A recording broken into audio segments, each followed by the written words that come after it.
Good morning, students. Today we are going to start the common size statement. In common size statement, what we have to do कि common size statement एक financial statement है जिसमें vertical analysis करते हैं हम. ठीक है, vertical analysis किसका करते हैं हम? बैलेंस शीट का और प्रॉफिट एंड लॉस का, जिसको हम स्टेटमेंट ऑफ पीएनएल भी कहते हैं, इनकम स्टेटमेंट भी कहते हैं. उसका हमने वर्टिकल एनालिसिस करना है. इसमें हमने क्या करना है, द अमाउंट आज कन्वर्टेड इनटू परसेंटेज. हम अमाउंट को किस में कन्वर्ट करेंगे? सब अमाउंट्स को परसेंटेज में करेंगे कन्वर्ट. और हमने जब इनकम मेथड करना है तब हमने बेस को मानना है, रेवेन्यू फ्रॉम ऑपरेशन को बेस मानना है. और जब हम बैलेंस शीट कर रहे हैं तो हम इक्विटी एंड लायबिलिटी को बेस मान के चलेंगे. राइट. अब इसमें डेफिनेशन क्या है? Common size statement are accounting statement जिसमें एक्सप्रेस करते हैं हम परसेंटेज में सम बेस लेके, कुछ बेस लेके उसको परसेंटेज में कन्वर्ट करते हैं. इसका बेसिक पर्पस जो है वो इंट्रा फर्म या इंटर फर्म कंपैरिजन करने के लिए यूज़ किया जाता है, या हमें प्रिपेयर करनी है बैलेंस शीट या इनकम स्टेटमेंट प्रिपेयर करना है तो हम इसको यूज़ करते हैं. और इसको स्पेशली बनाया जाता है कि हम इनकम स्टेटमेंट को में कोई कितनी चेंजेस आई हैं उसके लिए हम बनाते हैं, या मुझे ये देखना है कितना हमारा जो आइटम्स हैं उन स्टडी करते हैं ट्रेंड क्या चल रहा है हमारे डिफरेंट आइटम्स में. मीन्स लोग हम परचेज ज़्यादा कर रहे हैं या एक्सपेंस ज़्यादा हो रहा है, तो हम अपना ट्रेंड चेक करने के लिए इसे यूज़ करते हैं. और हमारी एफिशिएंसी को इंक्रीज़ करने के लिए हम इसको यूज़ करते हैं. एफिशिएंसी को चेक करते हैं कितनी एफिशिएंसी हमारी असेस चल रही है. अब देखिए, जैसे हमारे पास ये गिवन है फॉर्मेट, तो हमने सेम फॉर्मेट उठा लेना है. जैसे ये गिवन है, ये हम प्रॉफिट एंड लॉस का बना रहे हैं, जिसको हम इनकम स्टेटमेंट कहते हैं, हम उसका बना रहे हैं.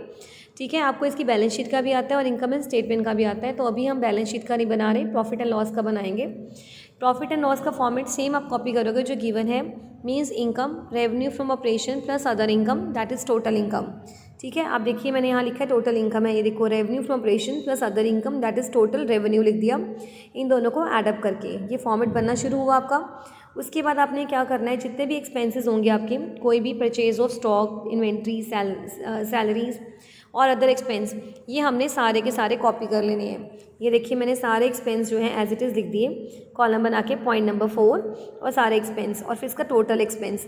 टोटल एक्सपेंस भी आपको ऊपर गिवन ही था, ये आप चेक करिए, टोटल एक्सपेंस आपके पास गिवन था. नाउ टोटल इनकम आपके हाथ में है, टोटल एक्सपेंसेस आपके हाथ में है.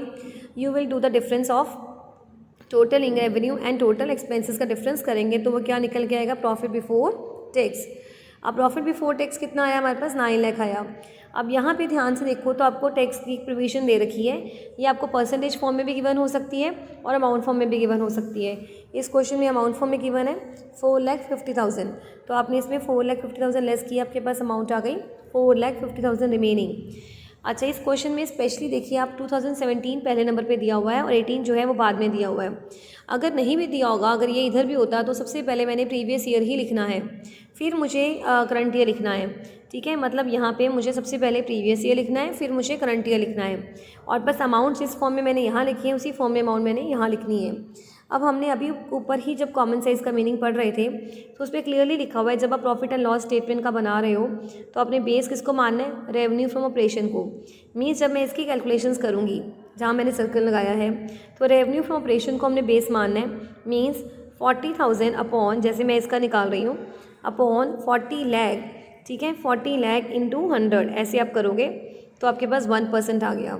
सेम वे से आप ले लो, आप परचेज निकाल लो ये वाली, 26 लाख अपॉन 40 लाख इंटू 100. इस तरीके से आपने ये भी निकाल देना है. ठीक है, सेम वे से आपने नेक्स्ट करा, कोई भी उठा लो, आपने ये किया तो आपने ये करना है 4,50,000 upon 40 lakh into 100. Means every time you will choose कि हमने रेवेन्यू फ्रॉम ऑपरेशन को ही बेस बनाना है.